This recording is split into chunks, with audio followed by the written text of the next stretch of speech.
Hi everyone, it's Adrienne. I purchased the deck on Sunday. I went to Salem on Saturday 1st. This is a backstory. I was running some errands and that involved walking around the stores in Salem. Now, I didn't bring any money because I wasn't planning on purchasing anything. I saw this deck that I've been searching for the longest time. I was thrown off a little bit because the name was somewhat different, because I saw the cards on the box and I knew it was the deck that I was looking for, but I did my research after I saw it and I realized that it was the newer edition of the deck that I was longing for. So the deck that I was looking for originally was the Tantric Dakini Oracle. I believe it was published in 1979, and the edition that I have is the 2003 edition. Now, although it's a newer edition, I don't think that they still make it anymore. So it is still obtainable, but I think that you would have to be careful with it because a lot of times when they have sets, they sell the book only online. And I'm assuming that people keep the deck, but then they end up giving up the book. So I was so happy that I was able to get a hold of this deck because I knew it was going to be a soul deck for me, or it is a soul deck for me. And this is the deck. It's the Tantric Dakini Oracle. I find it interesting how it says a tarot based on the mystical teachings of the Tantric tradition. 65 full color cards, 224-page illustrated book. And it's funny, 224 was actually my library number back in elementary school, and it's also interesting how it says tarot based. Now, there are different associations with tarot in this deck, one being that there's a Fool in this one and it's numbered. So I really wanted it to be a counterpart for my Osho Zen deck, and I have talked about this deck previously about how I feel like it's a friend zone deck for me because I use it nearly every day. I'm in love with the deck.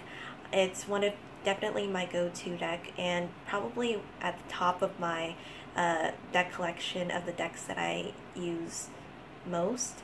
So, and I feel like I can use it in any sort of way at any time.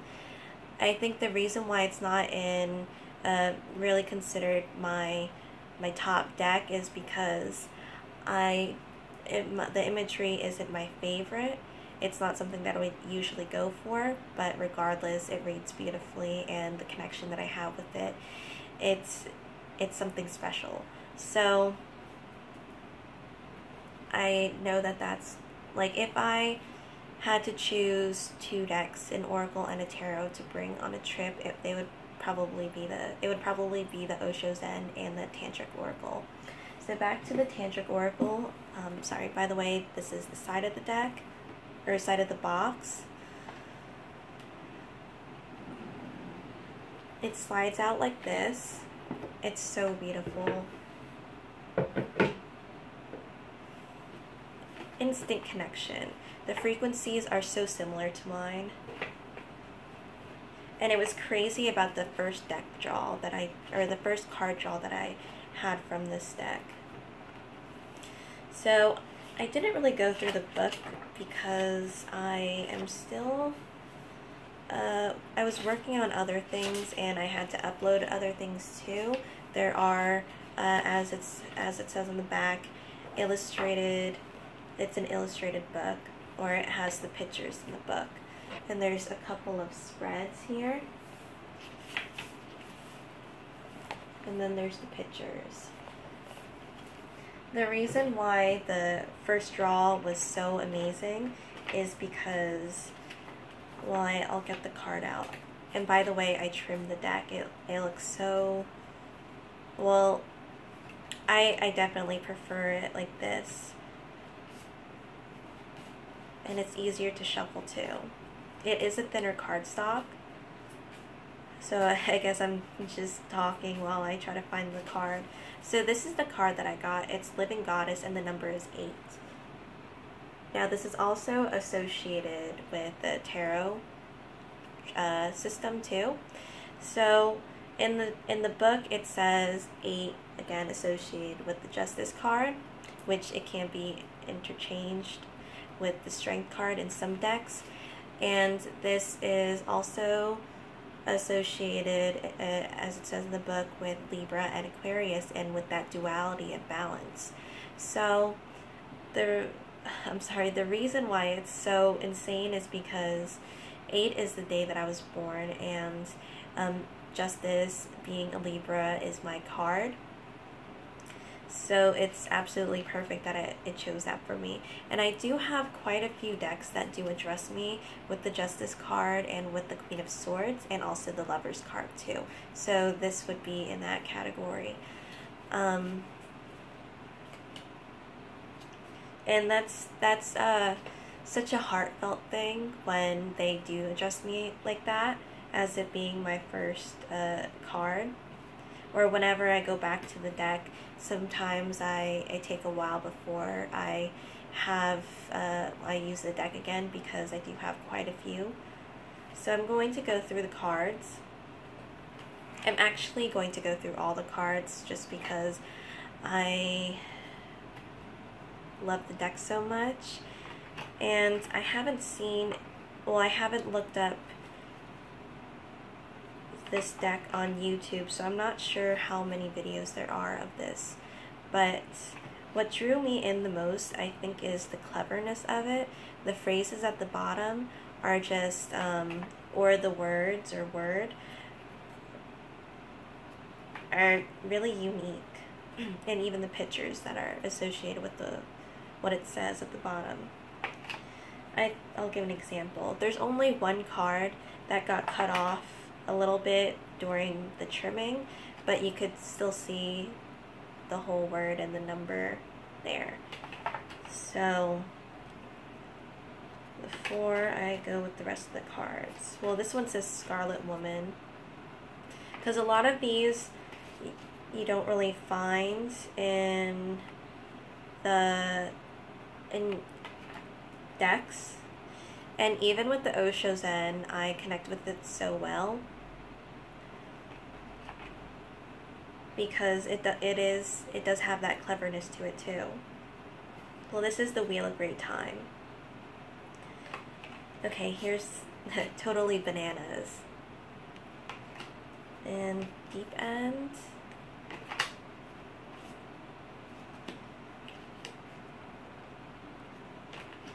I love Earthbound. I did pull out 2 more cards after getting Living Goddess, and this is High Tension. This was the other card, and Earthbound was another card. So it really struck me how the accuracy and how it addressed me again is it's almost like a respectful type of thing. And I know a lot of people have had this as their first Oracle deck. 2 people already told me that they had it as their first Oracle deck on Instagram, and I think I know, I'm trying to think who else did. I believe there were 2 more.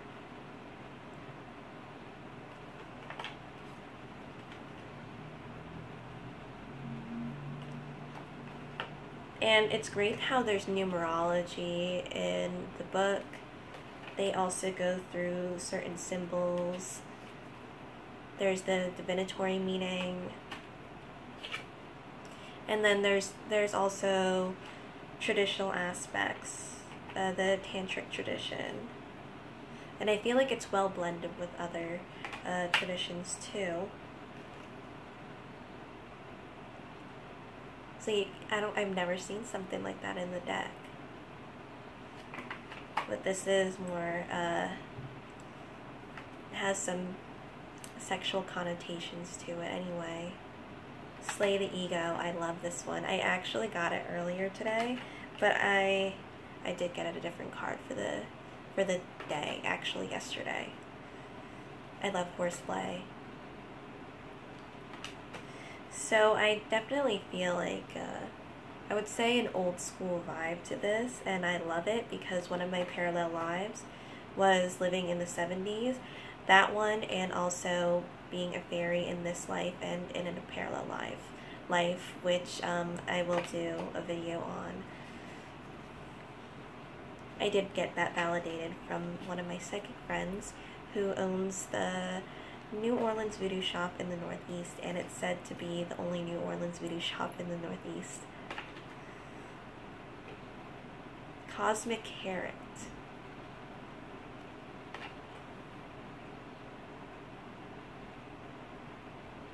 I thought someone was coming down.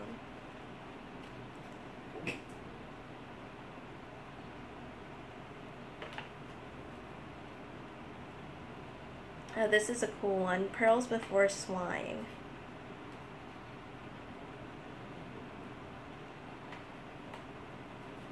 I feel like, as I said, this deck and the Osho Zen are going to be my everyday decks, for sure. Because as many decks as I get, I usually have the ones that you usually go back to, generally. And again, the Osho Zen is the one that I go to the most.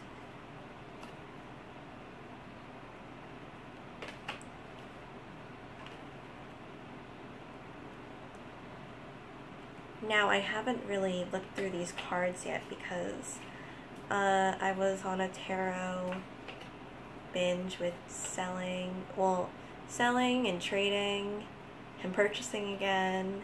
It's really bad. I'm trying to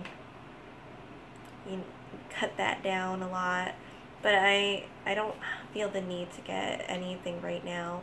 I am still waiting on an oracle deck to be released, which is one by Mary, and she's Amber Moon Raven. Asylum. This looks like old pictures from a textbook. I described another deck like that, which was the Ted Andrews one, and I love that one too. I'm so glad I didn't settle for the Tantric Oracle. They're the cheapest one that I've seen is $50, and that's still pricey. And there's a card missing, and then it just goes up from there. It goes up so much. And I didn't even know if I was going to get it, which is a little strange because if I know that I can get the deck, then I get fixated on it. But if I realize that maybe I can't get this deck, then it's kind of on the wayside and I don't think about it as much. But as soon as I saw this, I'm like, I'm gonna get this deck. That was the first shop that I went into in Salem to purchase this. This is such a unique card. I love it. I got this in a draw yesterday when I was using my Osho Zen 2. I can't wait to use this hand in hand.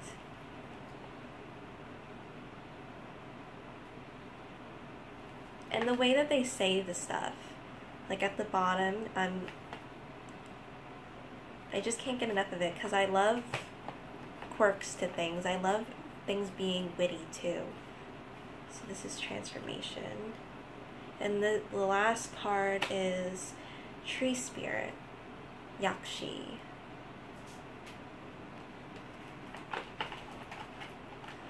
So the cardstock is thinner, so I do have to be aware that maybe I can't be as rough with my cards when I'm shuffling, but I don't mind the thin cardstock. It's the back. And I like how they're dimmer too, or I love everything about it, the dimness of it. And it reminds me of it, specifically the 5th grade is something that's really clear to me.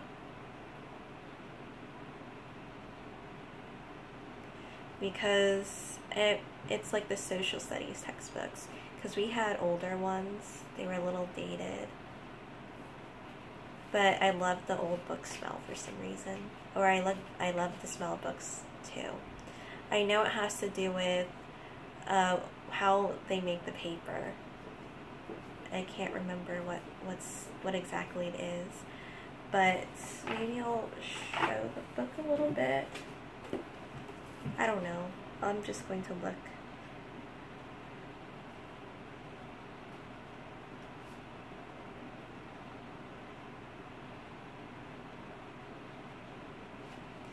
So, I wasn't even aware that this had to do with this was actually a tarot deck too. I know for the Osho Zen, I'm sorry I keep referring back to it, that people use it as an oracle deck a lot. I use it as a tarot deck, but I do get the oracle deck type of feel. And I love how the book is more straight to the point. It's not too much that's written here. It, again, with the numerology, it has the element 2 and then the association with tarot. The descriptions of the cards and why certain things are there. And when we go to the divinatory meaning, which I did mention that was in here too,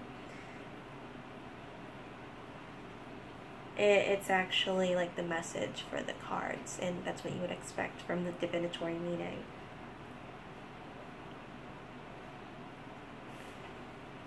With the tantric and other traditions included, because I really feel like other things are included in here. So I hope it wasn't too much of a dry video, but I just wanted to show the deck because I'm in love with it.